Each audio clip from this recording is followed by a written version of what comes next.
राधे राधे नमस्कार साथियों, स्वागत है आप सभी का आपकी अपनी पाठशाला पर। मैं हूं अंकित अवस्थी। होपफुली आप सभी लोग होंगे एकदम इन मस्ती।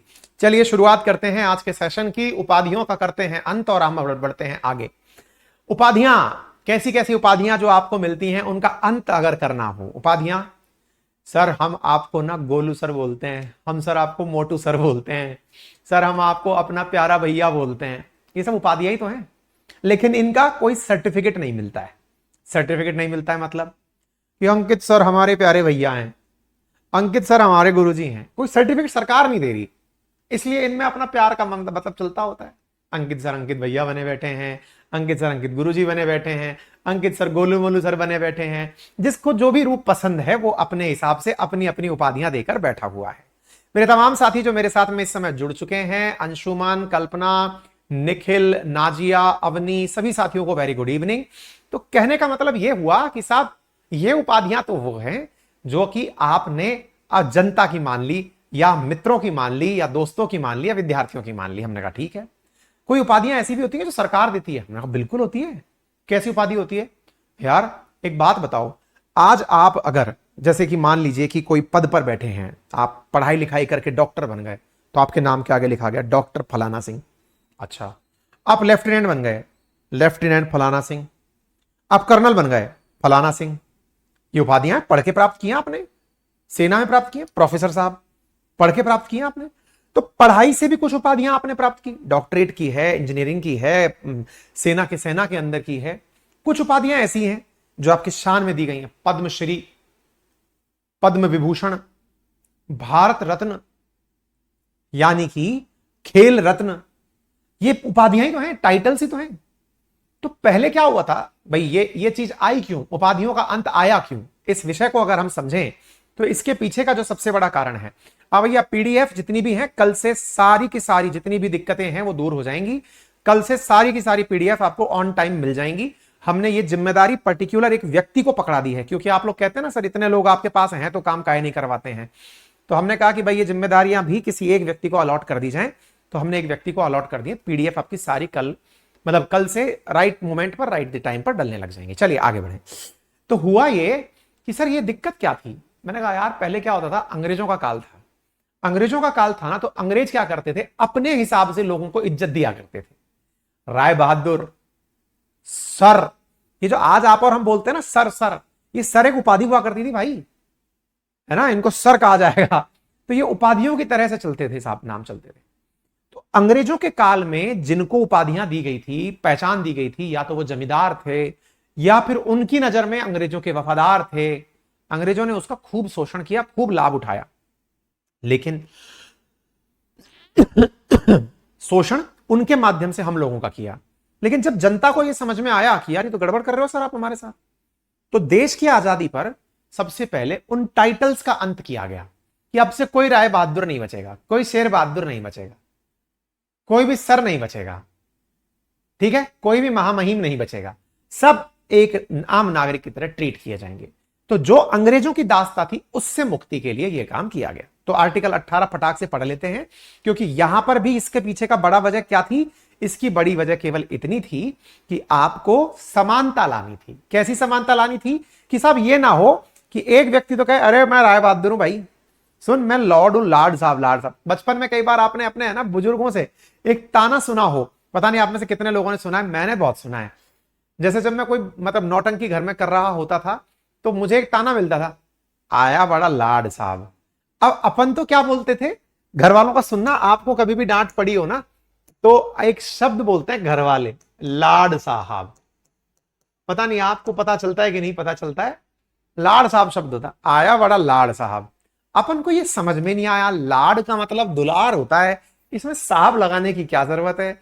असल में ये लाड साहब नहीं था, ये था लॉर्ड, लॉर्ड साहब। अब ये लॉर्ड साहब क्या होते हैं? लॉर्ड मतलब समझ रहे हैं आप, ब्रिटिश संसद में पहले जो संसद के सदन है, हाउस ऑफ कॉमन्स और हाउस ऑफ लॉर्ड्स, जैसे अपनी संसद के अंदर दो भाग है ना, कौन कौन से, लोकसभा और राज्यसभा। ये अपनी संसद के दो भाग भाग हैं। तो लोकसभा और राज्यसभा अपनी संसद के दो भाग हैं। ऐसे ही ब्रिटिश संसद में भी लोकसभा की जगह शब्द हुआ करता है house of Commons. House of Commons के अंदर तो आते हैं सामान्य सांसद, और जो राज्यसभा है जिसको अपन के यहां पर अपर हाउस भी कहते हैं, ऐसे ही ब्रिटिश संसद में यहां पर हाउस ऑफ लॉर्ड्स है। हाउस ऑफ लॉर्ड्स ये वहां पर आज भी चलता है। तो जैसे आप अपने यहां पर लॉर्ड मतलब अपने यहां पर क्या बोलते हैं, अपने यहां पर एमपी सांसद महोदय, विधायक महोदय, विधायक जी, सांसद जी बोलते हैं ना, ऐसे अंग्रेजों के समय पर लॉर्ड साहब। कौन से लॉर्ड साहब? हाउस ऑफ लॉर्ड के लॉर्ड। तो आप सोच के देखो, एक तो ब्रिटेन का इतने बड़े एम्पायर पर शासन, और उस एम्पायर में एक व्यक्ति जो लॉर्ड साहब बना बैठा है, मतलब उनकी संसद में भी उच्च सदन का सांसद है तो वो लॉर्ड है। तो उसकी बात सोचो कितनी चलती होगी, हैं? तो अपन जितने भी सुनते थे ना अपने यहां वायसराय वगैरह जो आते थे, ये लॉर्ड लेवल के लोग होते थे। यानी इनको वहां से जिम्मेदारी जब दी जाती थी ना, ये जितने भी माउंटबेटन फैटन जितने भी प्रकार के लोग आते थे, ये वहां के बड़े बड़े लोग हुआ करते थे। स्टीफन क्रिप्स वगैरह, साइमन वगैरह, ये वहां के बड़े नेता नांगड़े हुआ करते थे वहां के। तो इनकी जो इज्जत हुआ करती थी वो लॉर्ड जितनी होती थी। जैसे हमारे यहां पे, मैं अलवर शहर में जहां रहता हूं, वहां पर शहर के मध्य में एक सर्कल बना हुआ है, उसका नाम है होप सर्कस। होप, कोई आया होगा पहले, कोई गवर्नर, उसकी बेटी का नाम था होप। वो कभी अलवर की विजिट पे आया होगा, तो उसके नाम पर भाई साहब एक बड़ी सी गोल सी इमारत बनाकर उसका नाम ही कर दिया। तो आप सोचकर देखो, जिसके नाम पर मॉन्यूमेंट बन जाते थे कि ये आए थे तो उनकी याद में बना दिया। आप समझ रहे हैं? ऐसी स्थिति में नाम प्रचलित होता लॉर्ड साहब। तो भाई घरों में क्या कहेंगे, आया बड़ा लॉर्ड साहब। जैसे अपन कहते थे ना कि हमें ये चाहिए, हमें तो खाने में यही खाना है, आया बड़ा लाड साहब। हमारा वो लॉर्ड लाड साहब में बदल गया और हमें पता ही नहीं चला बेइज्जती हुई है कि इज्जत मिली है। ठीक है ना? अब पता चल गया आपको। तो उपाधियों का अंत असल में इन लॉर्ड साहबों को खत्म करने के लिए दिया गया था। अगर बात समझ में आ रहे हैं तो थम्स अप करें। कभी आपके साथ भी ऐसा हुआ हो तो अनुभव भी साझा कर सकते हैं। ठीक है?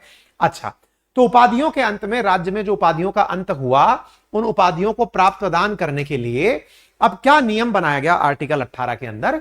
राज्य को उपाधियां प्रदान करने तथा नागरिकों व गैर नागरिकों को उपाधियां ग्रहण करने से मना करता है। अब बड़ा सवाल है, ये ध्यान से सुनिएगा। State is prohibited from conferring title to citizens and non citizens from receiving titles. The article refuses और अबॉलिश द टाइटल्स। यानी कि राज्य से यह कहता है कि नागरिकों को और गैर नागरिकों को टाइटल्स ना तो लेने दिए जाएं और ना वो खुद दे। सर मतलब नागरिक और गैर नागरिक ये क्या होता है? मैंने कहा भूल गए। एक बहुत इंपॉर्टेंट चीज है, और वो क्या है? और वो है आर्टिकल 15, 16, 19, 29 और 30। ये वो 5 आर्टिकल हैं जो केवल और केवल इंडियन सिटीजन को प्राप्त हैं। इसके अलावा तो सबको मिलते हैं। यानी ये वाला आर्टिकल नॉन सिटीजन, यानी इंडिया में अगर सीमा हैदर आई है और वो भी माने कि सर जी सुनो, मुझे कोई सम्मान ना मिल जाए, संभाल के रखना, बोले नहीं मिलेगा सीमा, चिंता ना करो, तो ये वो वाली चीज हो गई। ठीक है? हमारे आर्टिकल 18 के 4 भाग हैं। आर्टिकल का क्लॉज 1 कहता है the state shall not confer any title other than army and academic honours. यानी भारत के अंदर कौन से टाइटल्स दिए जा सकते हैं, इसकी जब व्यवस्था की गई तो कहा गया कि एकेडमिक टाइटल मिल सकता है,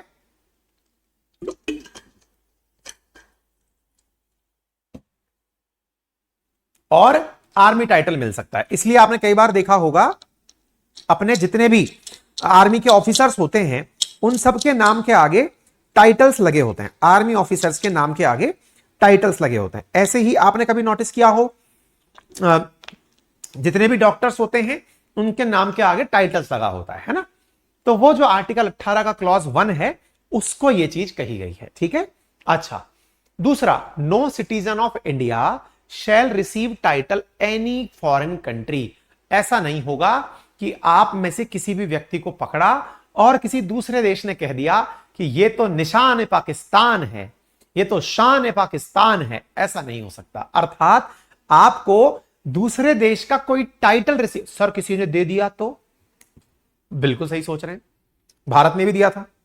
अगर आपको याद हो तो बताइए, पाकिस्तान का कौन व्यक्ति था जिसको भारत के द्वारा भारत रत्न दिया गया था? कमेंट बॉक्स में बताइए। हालांकि दुनिया के बहुत लोगों को दिया गया है, पाकिस्तान का वो कौन व्यक्ति था? बताइए, बता सकते हैं कमेंट बॉक्स में, ओपन है कमेंट बॉक्स, ठीक है।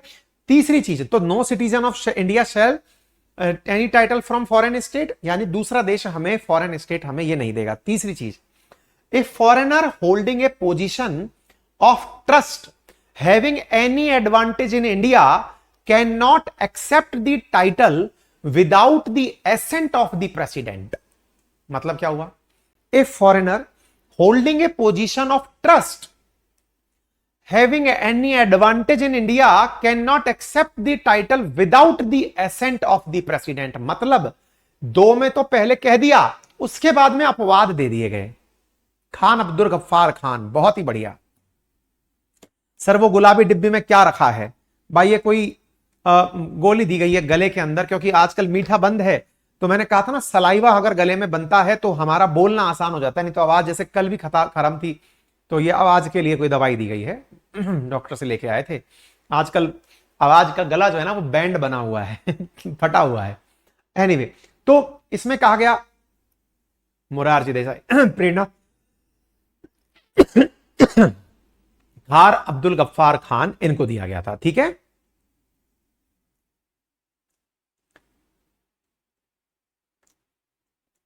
आशा बिल्कुल करते हैं बेटा, क्लियर हो गया?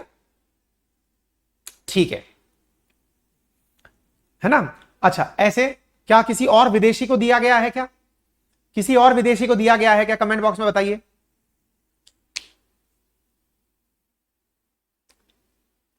खान अब्दुल गफ्फार खान के बारे में जब आप आधुनिक भारत का इतिहास पढ़ेंगे ना, उसमें पढ़ेंगे लाल कुर्ती समूह चलता था उनका, है ना। पाकिस्तान के अंदर देश की आजादी के समय उन्होंने बड़ा काम किया था, ठीक है। और भी बता दीजिएगा, ठीक है। अच्छा, तीसरा, ए foreigner holding a position of trust having any advantage in India can not. अच्छा, अब मान लीजिए ए foreigner holding position of trust having any advantage in India, मान लीजिए कोई विदेशी है। अगर आपको लगता है कि कोई विदेशी आपको आकर के किसी प्रकार का कोई प्रलोभन दे रहा है, तो आप राष्ट्रपति से पूछ सकते हैं। जैसे आप कई बार देखते हैं कि भारत के कई लोगों को विदेशों से डॉक्टरेट की उपाधि दी जाती है। जैसे आपने सुना होगा ना, शाहरुख खान को किसी यूनिवर्सिटी ने बुलाया, अपने यहां की डॉक्टरेट की उपाधि दे दी। तो अगर किसी को इस प्रकार का सम्मान, जैसे उनको बुलाया, अपने रवीश कुमार को बुलाया, no person who is not a citizen of India shall he hold any office of profit of trust under the state except without the consent of president any title from any foreign state। तो ऐसी स्थिति में क्या हुआ कि अपने रवीश कुमार जी को Magsaysay पुरस्कार मिल गया, या फिर शाहरुख खान को कहीं पीएचडी मिल गई। ऐसे अगर कहीं से सम्मान आपको मिल रहे हैं तो आपको प्रेसिडेंट को बताना होगा, क्योंकि देश की तरफ से देश की परमिशन आपको लगेगी, ठीक है। आर्टिकल 18 का क्लॉज 4 क्या कहता है? No person holding any office of profit of trust under the state shall without the consent of president except any presents emolument or office any kind for any other foreign state. यानी चाहे तो हमारे देश के अंदर कोई foreigner रहता हो या फिर कोई हमारे ही देश का नागरिक हो, दोनों को ही परमिशन प्रेसिडेंट से लेनी पड़ेगी अगर बाहर से लेना है। तो बिल्कुल सही कहा कि यहां पर नेल्सन मंडेला का नाम शहना अजहर, बिल्कुल सही दिया, ठीक है ना।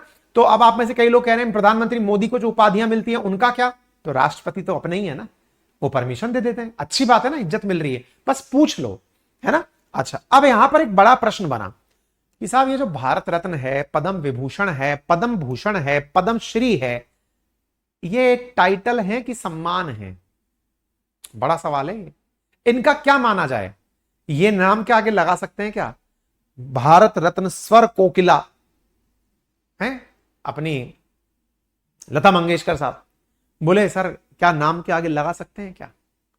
तो सब इस मामले पर विवाद हुआ। जैसे डॉक्टर लग गया, ये लग गया, फलाना लग गया, पद्मश्री फलाने सिंह। और आप में से कई लोग कहेंगे सर हमने तो देखा है कईयों ने अपने नाम के आगे लगा रखा है, कईयों के सम्मान में जब किन्हीं को चीफ गेस्ट बना के बुलाया जाता है तो बताया जाता है ये पद्मश्री हैं, ये पद्म भूषण है, ये बताया जाता है। तो भाई साहब, Balaji Raghavan versus union of India का केस था, जिसमें सुप्रीम कोर्ट ने रूलिंग दी थी, आदेश दिया था कि भारत रत्न, पद्म विभूषण, पद्म भूषण और पद्मश्री अलंकरण अनुवर अवार्डेड, अलंकरण अवार्ड हैं, नॉट कवर्ड अंडर सेक्शन 18(1), अर्थात ये वो वाले टाइटल्स नहीं हैं जो कि आर्टिकल 18 के क्लॉज 1 के अंदर टाइटल कहलाएं।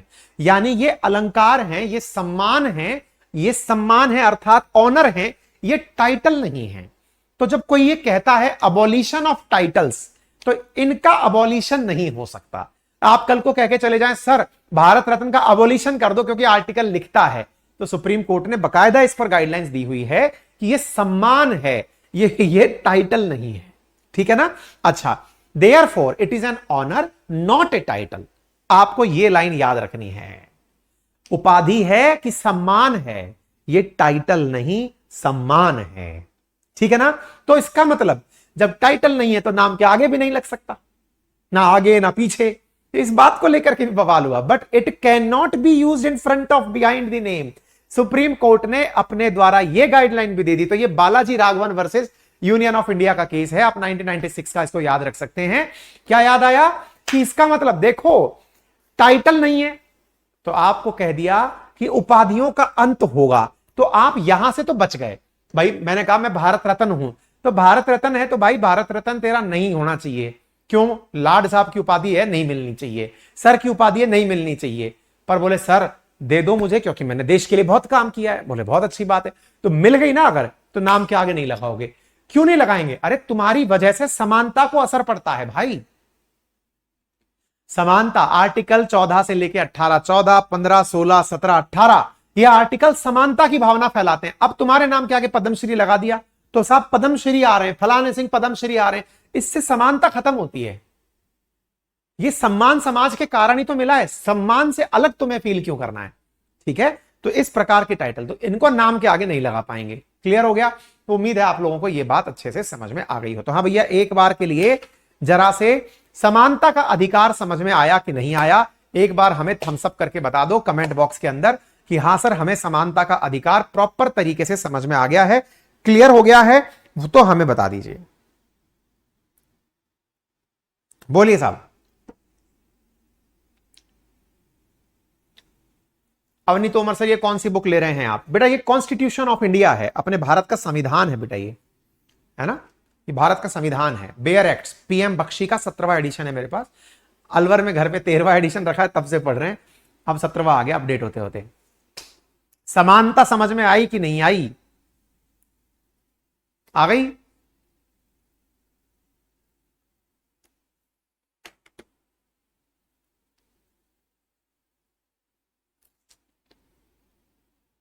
ठीक है।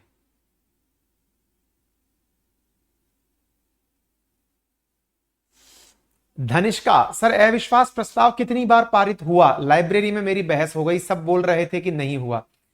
धनिष्का 3 बार अविश्वास प्रस्ताव पास हुआ है बेटा, है ना। मतलब लाया 27 बार गया है, 3 बार पास हुआ है, जिसकी वजह से सरकारें गिरी हैं, है ना। कई जगह क्या हुआ है कि इंटरनेट पर एक गलत जानकारी दे रखी है जहां लिख रखा है 1 बार पास हुआ है, जबकि वीपी सिंह, एचडी देवेगौड़ा और अटल बिहारी वाजपेयी तीनों की सरकार अविश्वास से गिरी है बेटा। ठीक है।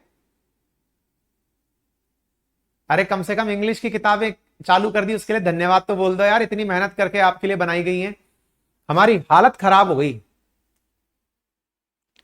हाँ अविश्वास प्रस्ताव ये 27 बार हो चुका है, अब 28वीं बार ये वाला हो जाएगा।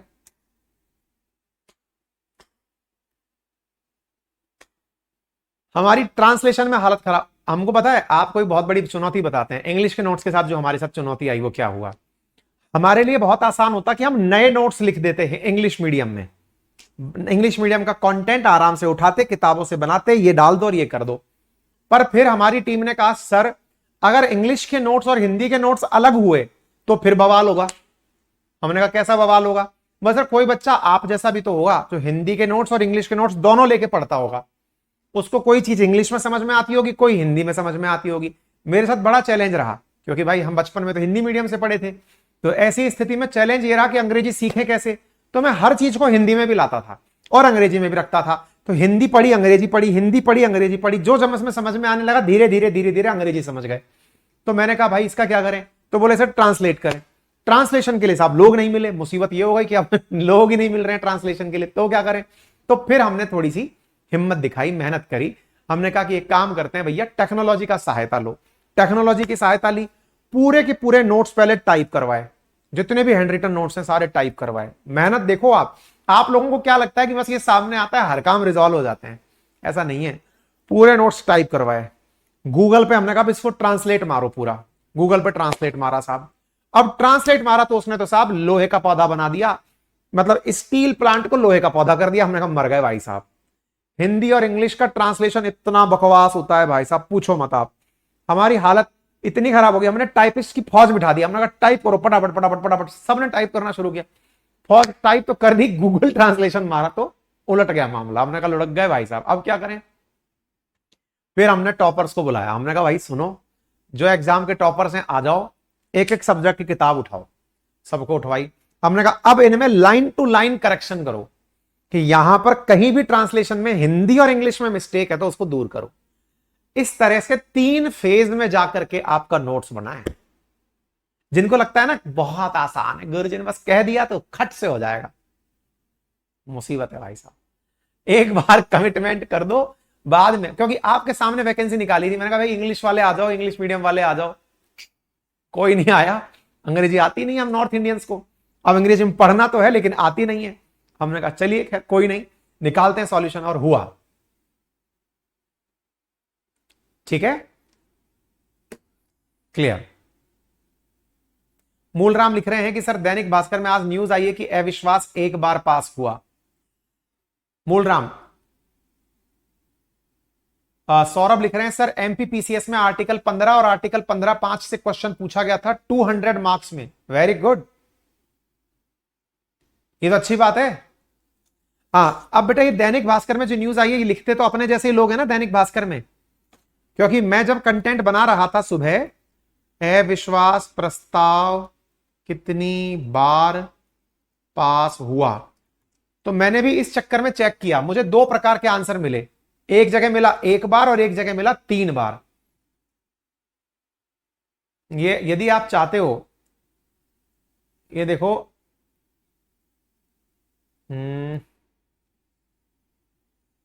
ये आज तक पर खबर है, मैं इसको कमेंट बॉक्स में पिन कर देता हूं, ठीक है बेटा।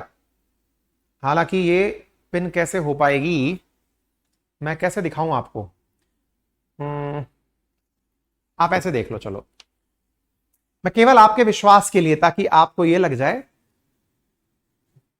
पढ़ पाओ, क्योंकि कमेंट के साथ क्या होता है।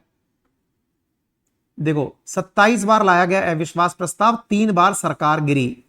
अब तक 27 बार अविश्वास प्रस्ताव लाया जा चुका है। पहला अविश्वास प्रस्ताव युद्ध के बाद 1963 में नेहरू जी के खिलाफ लाया गया था।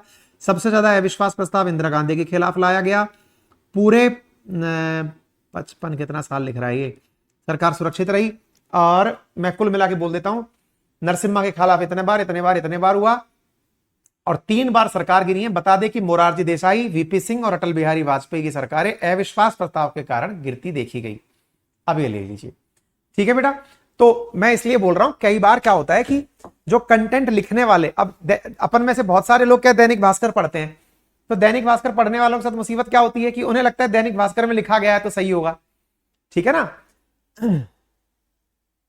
लेकिन लिखने वाला तो वहां पर भी कोई अपने जैसा ही व्यक्ति होगा ना। और बेटा देखो फैक्ट्स में क्या है, कई बार गलतियां सबसे हो जाती हैं, है ना। मैंने तो आपको अब दिखा दिया।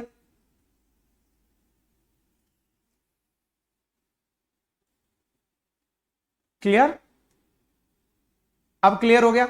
गूगल कर लिया करो ना ऐसी चीजें, ऐसी चीजें गूगल कर लिया करो। आपको मैं यही तो कह रहा हूं, इस तरह से आप लोग ना ये पहचान लेते हो कि सर को क्या क्या चैलेंजेस आते होंगे।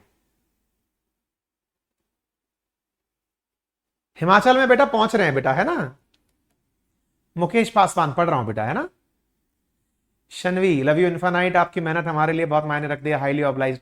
नहीं बेटा ऑब्लाइज की बात नहीं है, फैक्ट्स में कई बार टेंशन जब हो तो केवल इतना सा कर लिया करो। देखो मैं भी इंसान हूं, जैसे दैनिक भास्कर में जिसने लिखा है वो भी बेचारा कोई इंसान ही होगा, मेरा जैसा ही कोई व्यक्ति होगा, कहीं नौकरी कर रहा होगा, कुछ कर रहा होगा, है ना। हो सकता है उनसे मिस्टेक हो गई, हो सकता है कभी अपन से मिस्टेक हो जाए। मिस्टेक के नाम पर गूगल हमको सर्च करने की तो आजादी देता है ना, इसके कोई पैसे थोड़ी लेता है। गूगल कर लो, करेक्ट कर लो, इंसानी मिस्टेक है, भूल हो जाती है इन चीजों को लेकर, है ना, परेशान नहीं होना है। ठीक है बेटा, चलिए आगे बढ़े, चलिए आगे चलते हैं। तो राइट टू फ्रीडम, अब हमारा दूसरा अधिकार, देखो समानता अब आपके दिमाग में प्रॉपर तरीके से घुस चुकी होगी। मैंने आपको समानता का तात्पर्य बहुत अच्छे से समझा दिया है कि समानता क्या है, ठीक है ना। बराबर होना, किस तरह से बराबर होना, रिजर्वेशन के ऊपर बहुत बड़ा पहाड़ जैसा चैप्टर निपटा दिया। अब हम आते हैं स्वतंत्रता पर कि ये स्वतंत्रता की कहानी क्या है। स्वतंत्रता है पिंजरे से बाहर निकलकर जाना। मैं चाहे ये करूं, मैं चाहे वो करूं, मेरी मर्जी। अगर आप ये लाइन बोलते हैं, इसका मतलब आपको अभिव्यक्ति की आजादी आर्टिकल 19 अच्छे से आता है। बोले मतलब, अरे मतलब ये है कि आर्टिकल 19 ही तो है जो आपको मैं चाहे ये करूं, मैं चाहे वो करूं, मेरी मर्जी। मतलब ये किसी ने गाना नहीं लिखा, वो कोई आप जैसा पढ़ने वाला बच्चा होगा, उसने आर्टिकल अच्छे से पढ़ लिए, है ना। ऐसा क्या कहता है सर आर्टिकल 19? आइए तो बताते हैं। आर्टिकल 19 बोलने की स्वतंत्रता आदि से संबंधित अधिकारों का संरक्षण करता है। संविधान के अनुच्छेद 19 में मूलतः नागरिकों को 7 प्रकार की स्वतंत्रताएं दी गई थी, लेकिन 44वें संविधान संशोधन के द्वारा संपत्ति के अधिग्रहण, धारण और निपटान का अधिकार वहां से हटा दिया गया। अब कुल मिलाकर 6 स्वतंत्रताएं हैं जो हमारे अनुच्छेद के पास हैं, ठीक है। तो ऐसी स्थिति में इन स्वतंत्रताओं में 19 के क्लॉज 2 से 19 के क्लॉज 6 तक प्रतिबंधों की व्याख्या की गई है और 19(1) में 6 मतलब स्वतंत्रताओं की बात की गई है। तो कुल मिलाकर शुरुआत कहां से हुई? तो आर्टिकल 19 है ना, आर्टिकल 19 जो है, आर्टिकल 19 जो है बहुत ही प्यारा आर्टिकल है ये। और ये पार्टिकल इसलिए अच्छा आर्टिकल है क्योंकि इस आर्टिकल की वजह से बहुत सारे राजनेताओं का कैरियर चमकता है और कई लोग हवालात की हवा खा लेते हैं। इस आर्टिकल 19 को जिसने समझ लिया वो समझ जाना देश का अच्छा नागरिक बन गया। अब आप पूछेंगे कैसे सर? तो आइए तो मैं बहुत बढ़िया बात बताता हूं। देखो भैया, आप मुझे ये बताओ, अभी एक वो बहुत ज्यादा ट्रोल हुआ था, मैं तो नाम भी भूल गया यार उसका, खालिस्तानी, क्या नाम था उसका? अरे यार, हरपा नहीं, क्या था वो खालिस्तानी जो अभी पंजाब में बहुत ज्यादा वो हुआ था, जो कि ऐसा लगने लग गया था भाई साहब कि ये तो पता नहीं क्या ही बन करके आ गया, जो गायब ही हो गया आजकल न्यूज से। अगर पता चले तो बताना, एक बार सोच के बता देना, तब तक मैं आगे चलता हूं। मैं बताता हूं, एक खालिस्तानी आया था ना जिसने अभिव्यक्ति की आजादी में भाषण दिया था। मैंने उसको क्लास में खूब मजे लिए थे और पता नहीं मेरे जीप पर ऐसी क्या सरस्वती बैठी, मैंने ये कहा था इन सब का हिसाब होगा, ये झंडा उतार रहा है इसका भी हिसाब होगा, और पता चला कि वो मर गया। अमृतपाल है ना, हाँ अमृतपाल, ठीक है ना, इसकी भी खबर लेंगे अपन। तो भैया आर्टिकल 19 अमृतपाल ने अधूरा पढ़ा, कैसे बताते हैं। आर्टिकल 19 है स्वतंत्रता की आजादी, मतलब अभिव्यक्ति की आजादी, वाक और स्वतंत्र वाक बोलने की, और freedom of speech and expression, ठीक है। इसके अंदर आर्टिकल 19 में क्लॉज लिखा हुआ है, क्लॉज नंबर 1, ऐसे ही 19 article clause number 2, 19 article clause number 3, 4, 5, 6 और 7 नंबर को जो है ना संपत्ति के अधिकार वाले आर्टिकल को वहां से हटा दिया गया। पॉइंट क्या है बेटा, अब ध्यान से सुनिएगा। ये जो आपके सामने क्लॉज लिखे हुए हैं ना, जो असल में हम बोलते हैं घूमने की, मैं चाहे ये करूं वो करूं, वो केवल इसमें लिखा हुआ है, आर्टिकल 19 के क्लॉज 1 में लिखा हुआ है। उसके बाद के जो आर्टिकल है ना, ये तो केवल प्रतिबंध बताते हैं कि अरे ओ अमृतपाल, बोलने का मतलब ये नहीं है कहीं भी जाके पक से मुंह खोल दिया, इसका मतलब ये नहीं है कि देश के टुकड़े होंगे ऐसा कुछ बोल दिया, बोलने का मतलब ये नहीं है कि हम कुछ भी करने लग जाएंगे। इसलिए यह आर्टिकल आपको जानना बहुत ज्यादा जरूरी है, ठीक है। तो चलिए, तो आइए इसके बारे में बताते हैं। हाँ जी, तो अब इसके बारे में आपको हम बताते हैं। अनुच्छेद आर्टिकल 19 में 6 मौलिक स्वतंत्रताओं की बात की गई है। मूल रूप से 6 प्रकार की मौलिक स्वतंत्रताओं का उल्लेख किया गया है। कौन सी है? सबसे पहले बोलने और अभिव्यक्ति की स्वतंत्रता। सबसे पहली कौन सी है? बोलने की और अभिव्यक्ति की स्वतंत्रता। नंबर दूसरा, शांतिपूर्ण और निहत्थे जमावड़े की स्वतंत्रता। हर गजब है सर, बोलने की स्वतंत्रता है, एक्सप्रेशन की स्वतंत्रता, भाई साहब ये याद कर लो, कितनी भी है सब याद कर लो। संगठन बनाने की स्वतंत्रता, भारत के संपूर्ण क्षेत्र में निशुल्क संचार की व्यवस्था, भारत के किसी भी हिस्से के अंदर निवास और बसने की स्वतंत्रता। यह असल में क्या है? माइग्रेट करने की बात है, कहीं भी आप आ जा सकते हैं। यात्रा करने की, संचार का मतलब कम्युनिकेशन नहीं है, कम्यूट है, चलना फिरना। कोई भी पेशा, व्यापार और व्यवसाय करने की स्वतंत्रता। पता है, एक मूल रूप से आपको मैं गड़बड़ बताता हूं। आर्टिकल्स कभी हिंदी में मत पढ़ा करो, इंग्लिश में पढ़ा करो। क्यों? क्योंकि मूल संविधान भी इंग्लिश में लिखा गया था, वो तो ट्रांसलेशन करने वालों ने दिक्कत कर दी। सर आपसे पढ़ना ही काफी है, दिल खोलकर सीना ठोककर चैलेंज देते हैं कि बुक गलत हो सकती है बट आप नहीं। नहीं नहीं भाई, ये गलत है। ये वाला हमारे ऊपर आरोप ना लगाएं। हम बुक से ही पढ़कर बताते हैं, इंटरनेट से ही प्राप्त जानकारी लेकर बताते हैं। हम खुद कुछ नहीं हैं, हम केवल एक टीचर हैं और वो पढ़ के पढ़ाते हैं। संभव है हमसे भी गलती, प्रभु इतना बड़ा लोड हम पे मत दो, हम उलट जाएंगे। हमें इतने बड़े विद्वान नहीं है, विद्वान होंगे लोग, हम नहीं है भैया। ठीक है, हम एक मास्टर है भैया, जो इधर उधर से पढ़ते हैं और आपको पढ़ाने का अपना तरीका है हमारा, बस वो इतना सा रखते हैं हम। ये इतना बड़ा भार मत दो, हम लुढ़क जाएंगे भैया, है ना। अच्छा, तो पहला, freedom of speech and expression. Sir मेरे को ये समझ में नहीं आ रहा, स्पीच तो समझ में आ गया, ये एक्सप्रेशन की क्या बवाल है? मैंने कहा यार पॉइंट तो सही है भाई, ये पॉइंट तो समझने का है। तो मैंने कहा चलिए समझाते हैं। स्पीच तो जैसे मैं दे रहा हूं आपको इस समय स्पीच, एक्सप्रेशन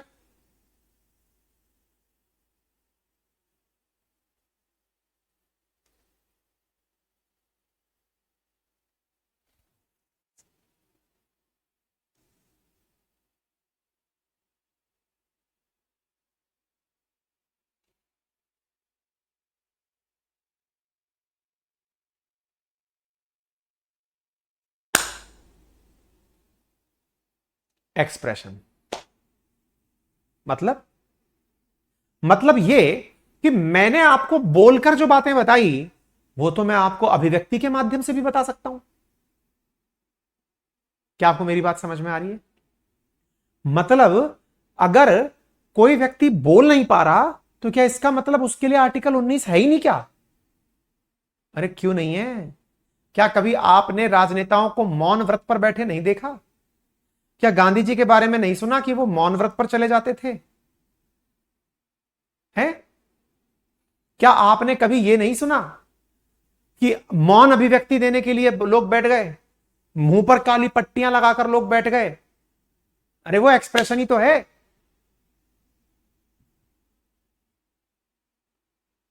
अब आ गई बात समझ में? एक्सप्रेशन समझ गए? बचपन की बात बता, आप पता नहीं अपने पापा मम्मी के पास कितना समझते थे। हमारी मां हमारे बारे में एक लाइन कहती हैं, और वो क्या कहती हैं? तू मेरे आंखों से डरता था बचपन में। तो मैं कहा हाँ मम्मी, बात तो सही कह रही हो, डरता तो था। मगर डराती कैसे थी भाई? हमारी माता जी बचपन में हम बैठे हुए हैं, आंखों से यूं घूरने लगती थी, और उनके यहां की नस जो है ना, चबाने की सी आवाज, तो दांत पीसने की जैसी थी। हम समझ जाते थे बेटा। हमारी क्या आदत होती थी, हम डिफेंस मोड में, जैसे कोई हमारे घर में रिलेटिव आया, उसके लिए नाश्ते लगाए गए। हमारे लिए तो बचपन में पार्ले जी भी मिठाई होती थी। हमने कहा यार ये पार्ले जी हमको क्यों नहीं मिलता? कोई रिश्तेदार आता है तो इसी को क्यों मिलता है? हम भाई साहब बच्चों की तरह टहलते टहलते पहुंच जाते, गोलू मोलू थे ही, जाकर के नजरें नीची करते और उसकी पूरी टेबल खुद ही खाली करके चल देते। हमारी माता जी इंतजार करती कि बस एक बार बेटा तेरी नजर हम पे पड़ जाए, बस देख ले। बस हमको पता था माता जी कूटेंगी, तो हम हल्की सी नजर में यूं करके यूं झांकते, बस इतने में बस मम्मी की यूं एक बार निशानी आती। हमने कहा भाई सूटेंगे, मम्मी यहां से निकलते कूटेंगी। मतलब समझ रहे हैं आप? एक्सप्रेशंस, एक्सप्रेशंस डर के भी हो सकते हैं, एक्सप्रेशंस प्यार के भी हो सकते हैं। आप प्यार ही प्यार में कई बार ये समझ जाते थे कि आज मम्मी पापा खुश हैं, आज कूटेंगे नहीं हम, घर वाले हैं। आप कुछ खाने लग रहे हो, घर वालों का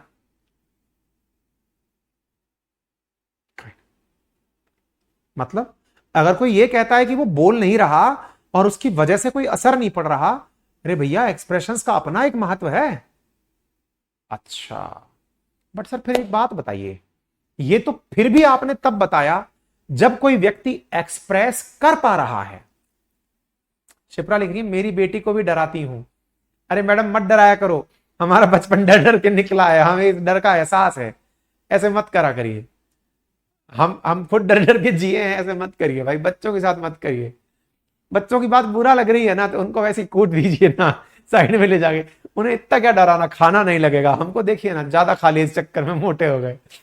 एनीवे, तो अब क्या हुआ ना, आप कहेंगे सर लेकिन ये बताइए, ये बोलने की बात समझ में आई, ये आपके एक्सप्रेशन की बात समझ में आई, लेकिन सर कई बार ऐसा भी तो हो सकता है मेरे पास एक्सप्रेशन का तरीका ही नहीं है। हम आपकी क्लास देखते हैं तो हमें समझ में आता है कि आप हाथ से यूं कर रहे हैं, आंखों से यूं कर रहे हैं, यूं गर्दन हिला रहे हैं, यूं कर रहे हैं। सर भगवान ना करे कि आपको कुछ हो जाए, आप स्टीफन हॉकिंस बन जाएं। अगर आप स्टीफन हॉकिंस बन जाएं, स्टीफन हॉकिंस मतलब वो कुर्सी पे बैठे हुए हैं, कोई एक्सप्रेशन नहीं, एक्सप्रेशन लेस। स्टीफन हॉकिंस जो नहीं जानते आज गूगल कर लेना जाकर के। स्टीफन हॉकिंस की खासियत मतलब आइंस्टीन के बाद उसे कोई बुद्धिमान वैज्ञानिक जो वर्तमान काल में माना गया, that is Stephen Hawkins. Big bang theories वगैरह के सबके मतलब बहुत बड़े वो रहे, प्रफाउंड वैज्ञानिक। वो बोलता ही नहीं था, वो तो चुपचाप बैठा था, और चुपचाप बैठे बैठे भी उसने जाने क्या कर दिया, 2-3 उंगली चलती थी उसकी बस। उस उंगलियों से वो भी पूरी नहीं चलती थी, यानी कि नोट्स बना दिए, कुछ कर दिए, हल्का हल्का बस मोशन सेंसर। उसके दिमाग में जो चल रहा है वो मोशन सेंसर के माध्यम से सामने क्रिप्टोग्राफी के तरीके से लिखता चला जा रहा है। कंप्यूटर अपने आप उसके दिमाग की चीजों को पढ़ करके लिख दे रहा है, और बैठे बैठे भाई ने जाने क्या क्या लिख दिया। समझ गए आप? तीसरी चीज, सर आपके पास तो माध्यम है कैमरे का, आप तो अपना एक्सप्रेशन दे दिए सर, लेकिन बहुत सारी बातें ऐसी भी तो हो सकती हैं सर, आपके पास माध्यम ही ना हो तो लिख कर देना। ये एक्सप्रेशन की व्याख्या छोटी नहीं है। आप में से कई लोगों को लगे 6 ही तो पॉइंट है इनको पढ़ाने में, सर ने पूरा 1 घंटा खा लिया। मैं तो 2 घंटे खा सकता हूं इनमें। ये बातें ही समझनी है, तभी जाकर के आपको समझ में आएगा पत्रकार क्यों कहते हैं कि डेमोक्रेसी का अंत हो गया है। माउंट लिटन ने, माउंट रिपन ने ऐसा क्या किया था? वर्नाकुलर प्रेस एक्ट क्या था? वो यहीं पर था, एक्सप्रेशन में ही तो था। वर्नाकुलर प्रेस एक्ट कौन कौन लाया था? कमेंट बॉक्स में बताइए जल्दी से।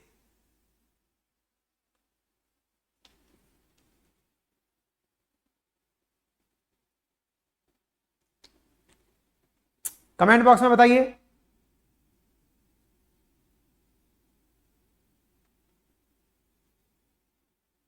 वर्नाकुलर प्रेस एक्ट कौन लाया था?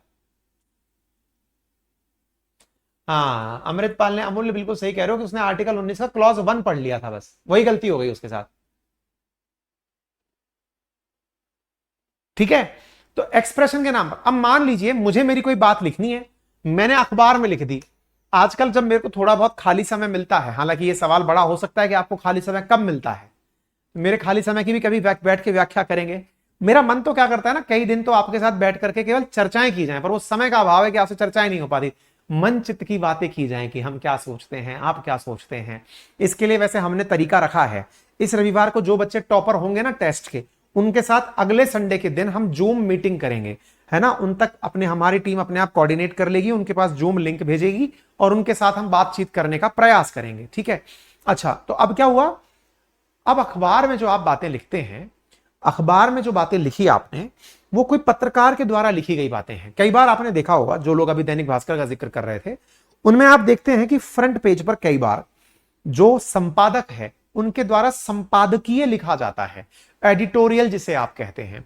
कई बार आपने देखा होगा कि हर अखबार के अंदर एक एडिटोरियल पेज आता है, उसमें आप देखते हैं नीचे एडिटर अपनी राय लिखता है। देखिए समाचार पत्र में और एडिटोरियल में क्या अंतर है, जरा ये सोचते हैं।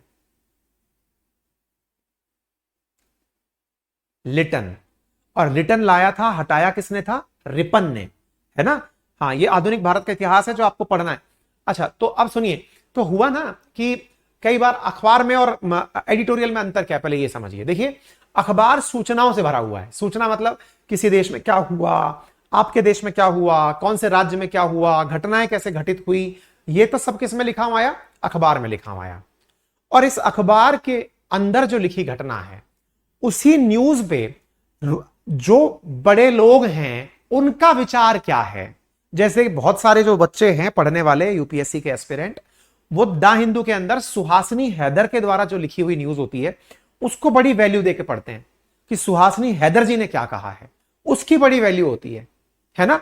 तो ये जो बात है, तो वो एडिटोरियल कैसे लिखने में आया? सुहासिनी हैदर ने वो एडिटोरियल लिखा, अपनी राय लिखी। ठीक है, तो एडिटोरियल में किसी व्यक्ति के द्वारा उस मुद्दे पर अपनी राय लिखी जाती है। आ गई बात समझ में? कहने का अर्थ समझिएगा, न्यूज अलग है, एडिटोरियल अलग है। एडिटर ने जो लिखा वो एडिटोरियल भी हो सकता है, और किसी और अच्छे व्यक्ति ने लिखा वो भी एडिटोरियल। उसमें उसने कई बार संभव है सरकार की तारीफ लिखी हो, सरकार के खिलाफ जानकारी लिखी हो, या हो सकता है उसने अपनी अभिव्यक्ति में कमियां गिनाई हो, या फिर भविष्य की संभावनाएं बताई हो। इसे क्या कहा गया? एक्सप्रेशन कहा गया। उम्मीद है अब आपको एक्सप्रेशन समझ में आ गया होगा। मेरा आपसे सवाल है, चलिए बताइए, क्या कार्टून बनाना एक्सप्रेशन है क्या? कमेंट बॉक्स में जल्दी से यस और नो में बता दीजिए। मैं पूछ रहा हूं, कार्टून बनाना, पोल कर रहा हूं, रुको।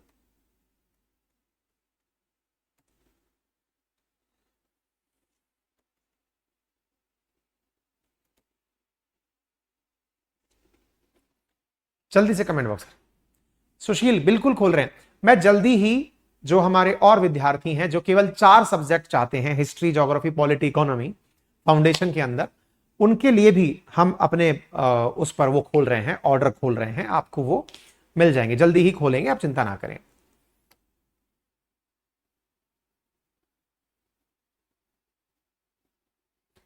कार्टून बनाना, क्या वो एक्सप्रेशन है क्या?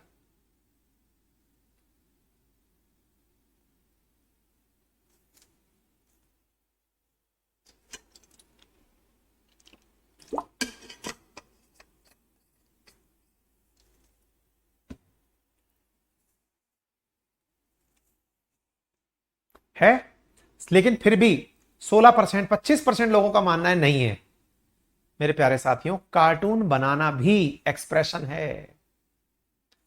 अरे कई बच्चों को पता हो तो अच्छी बात है, नहीं पता हो तो जान लीजिए, जो बाला साहेब ठाकरे थे ना, शिवसेना के संस्थापक, बाला साहेब ठाकरे असल में कार्टूनिस्ट तो थे। वो कार्टून बना करके ही तो सारा काम करते थे, अपनी प्रतिक्रियाएं देते थे। अच्छा, चार्ली एब्दो, जो आप में से कई लोग जानते हैं, एक बहुत ही विदेशी प्रतिष्ठित फ्रांस की मैगजीन है, वो कार्टून बना के तो मजाक लेती है। पैगंबर साहब का जो उसने विवादित कार्टून बनाया था, उसी के कारण तो चार्ली एब्दो के हेडक्वार्टर पर बम गिरा दिया गया था। कार्टून भी एक्सप्रेशन है। अब आपको यह समझ में आ गया होगा कि एक्सप्रेशन होता क्या है। अरे आ गया हो तो थम्स अप कर देना, बड़ी चीज है ये, पहली लाइन ही बहुत बड़ी चीज है। सर तो फिर तो हमारा डांस करना, एक्सप्रेशन में नाचना, है ना, और मुंह पर पट्टी बांधना, ये सब एक्सप्रेशन है। इसीलिए आपको कहा जाता है कि भद्दा डांस ऑफेंस है। आपने सुना होगा, आप में से किसी व्यक्ति ने बैठकर, मान लीजिए एक कल्पना करते हैं, आपने एक महिला को जाते हुए, एक बालिका को जाते हुए, एक बच्ची को जाते हुए देखा। आपने क्या किया? एक चीप हरकत की। क्या हरकत की? उसे देखकर आपने कोई ऐसा मुंह बनाया जो कि उसकी डिग्निटी पर प्रश्न खड़ा करता है। देखिए, एक्सप्रेशंस की सीमा बहुत बड़ी है। आपने इशारा कर दिया, आपने गंदा इशारा कर दिया, आप बोले नहीं, आपने ऐसे, मैंने तो कुछ नहीं बोला। अरे ओ ढक्कन, बोलने की बात नहीं हो रही है, यहां तो अभिव्यक्ति पर लड़ाई हो रही है। बोल करके ही सब काम नहीं होते। आपने कोई गंदा इशारा कर दिया। अपने हिंदी फिल्मों में गाने, वो लड़की आंख मारे, मार के देखना, हवालात की सैर खा जाएगा। अपनी बॉलीवुड में गाना है ना, और लड़की आंख मारे, अब मार के दिखा। फ्रीडम ऑफ एक्सप्रेशन के अंदर आता है वो पता नहीं किस बेवकूफ प्राणी ने लिख दिया था। आप करके देख लेना, समझदार हुई ना लड़की, उठा करके डलवा देगी अंदर।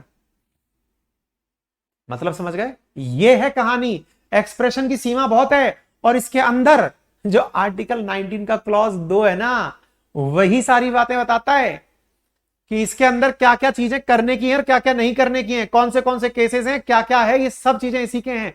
इससे देश की सुरक्षा को अधिकार ना पड़े, राज्य सुरक्षा को दिक्कत ना पहुंचे, विदेशी राज्यों के मैत्रीपूर्ण संबंध खराब ना हो, मतलब ये सार्वजनिक व्यवस्था शालीनता सदाचार में हित रहे। ये शालीनता सदाचार में ही है गंदे वो करना,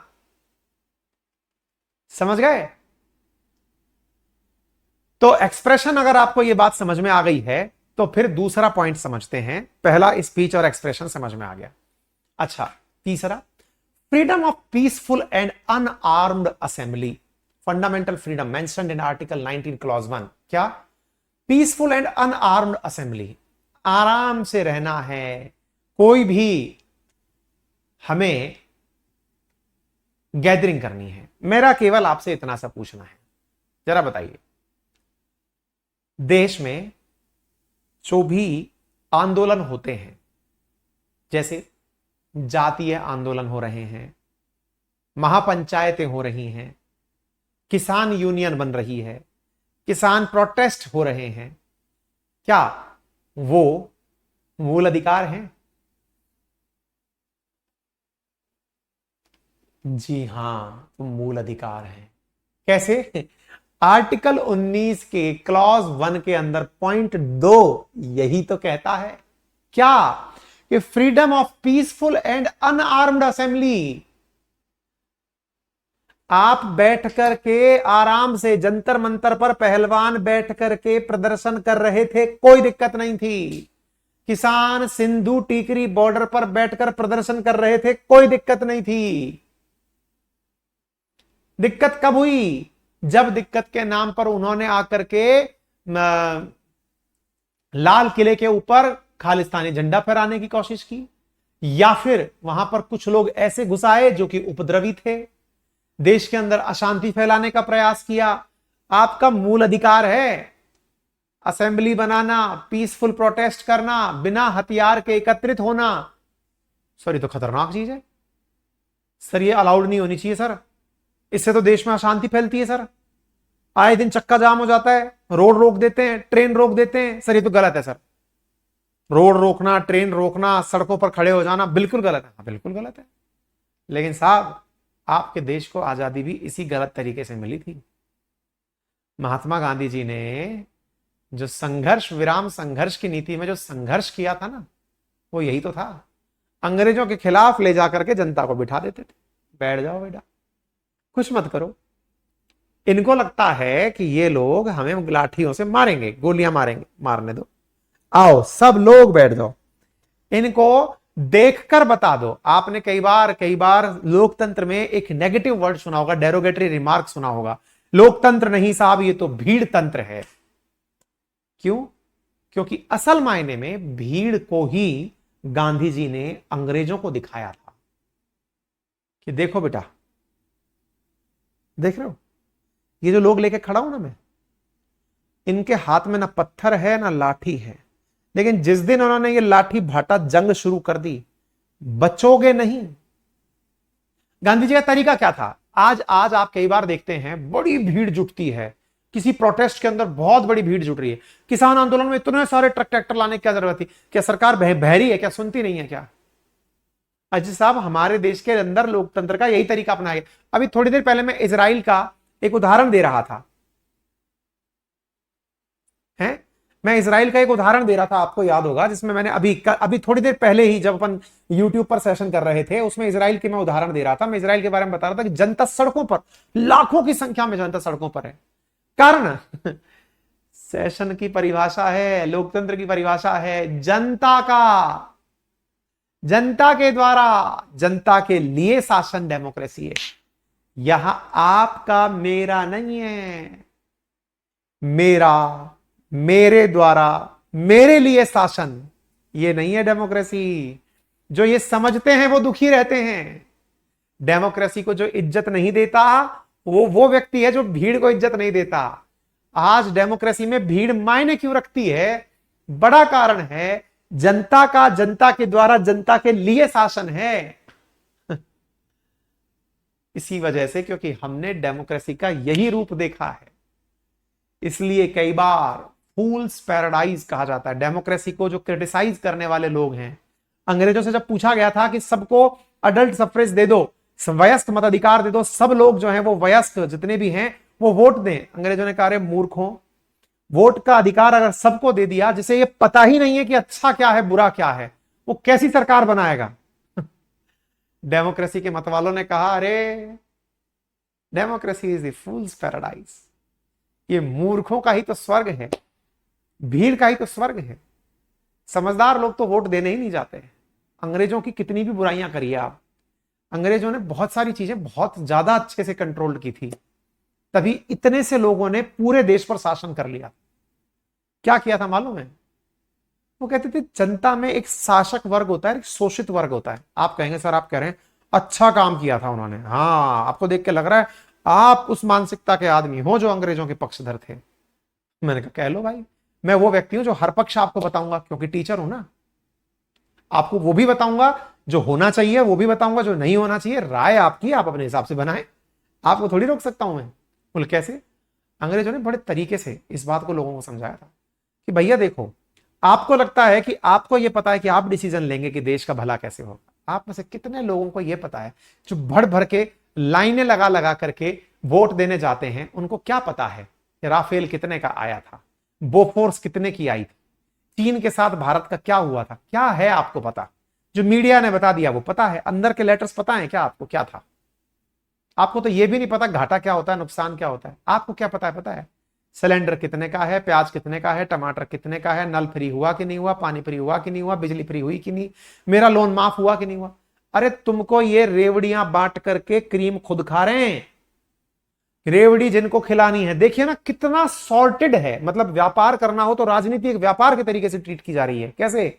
आप विचार कीजिए ना, राजनीति पे थोड़ा दिमाग लगाइए। जो व्यक्ति राजनीति से लाखों रुपए कमा रहा है, आप कह लाखों रुपए कैसे कमा रहा है? अरे भाई देश का बजट उठा के देखो, कितना बड़ा बजट है। मत कमा, पैसे के साथ जो खेलचाल चल रही है ना, आपको तो उठा करके रेवड़ियां पकड़ा दी। अंगेज करो इनको, फ्री सिलेंडर, फ्री बिजली, चलो खुश, हमने नारे लगा दिए, हो गए। फिर फूल्स पैराडाइज, मूर्ख खुश हुए, हमारा नेता कैसा हो, इस आदमी जैसा हो। कोई धुला हुआ नहीं है इसमें। राजनीति के अंदर जो सबसे बेकार चीज है ना, इसलिए देश को अगर सही दिशा में ले जाना है, अब देखिए मताधिकार तो आप छीन नहीं सकते, क्योंकि बुद्धिजीवी हो सकते हैं कि कुछ लिमिटेड लोग हों, बहुत सारे गरीब लोग भी ऐसे हो सकते हैं जिनके पास दिमाग हो। हमारे पास कैसे कई ऐसे उदाहरण भी तो है ना। तो फिर क्या किया जाए? एजुकेशन दी जाए। हमारे एजुकेशन में भी खेला हो गया। क्या? आपको मैकाले शिक्षा पद्धति दी गई जिसमें सबको बाबू बनना है, किसी को इंजीनियर बनना है, डॉक्टर बनना है, पढ़ना किसी को नहीं है। ये जो मेरा सेशन चल रहा है ना, असल में ये लर्निंग सेशन है। ये देश के हर नागरिक को मिलना चाहिए, वो सेशन है। चाहिए ही नहीं किसी को। पता है कई तो आप में से कई ऐसे होंगे जो भविष्य के बाबू बनने वाले हैं, वो क्या दिमाग लगा के पढ़ रहे होंगे, मेरा एग्जाम, मैंने आरपीएससी की तैयारी की थी, पटवारी का आ गया तो निकलेगा कि नहीं निकलेगा, ग्राम सेवक का आ गया तो निकलेगा कि नहीं निकलेगा, रेलवे आ गया तो निकलेगा, सर ने जो पढ़ाई है इससे तो कुछ सवाल नहीं निकलेगा। क्यों? मानसिकता हमारे दिमाग में क्या भर दी गई? Job oriented. सर आपके पास बातें इसलिए आ रही हैं क्योंकि जॉब है, पैसा है, सब है आपके पास। मेरे पास गाड़ी है, बंगला है, शौहरत है, तुम्हारे पास क्या है? मेरे पास माँ है। फर्जी लोगों, बात ये नहीं है, ये लिटरेसी की बात है। आपको राइट से नहीं पता है, क्योंकि इस शिक्षा पद्धति ने बाईपास कर दिया। आप में से किसी को नहीं पढ़ाया गया इंडियन कॉन्स्टिट्यूशन क्या है, एक को भी नहीं पढ़ा। आर्ट्स वालों को तो ऐसे देखा जाता है हीनियस क्राइम किया हो, जैसे उन्होंने आर्ट्स ली हो, तो कितना नंबर ही नहीं आए होंगे इसलिए आर्ट्स ली होगी उन्होंने। ये खेला है, करेंगे इस खेले पर भी चर्चा। खैर ज्यादा परेशान ना हो। Himanshi thank you so much.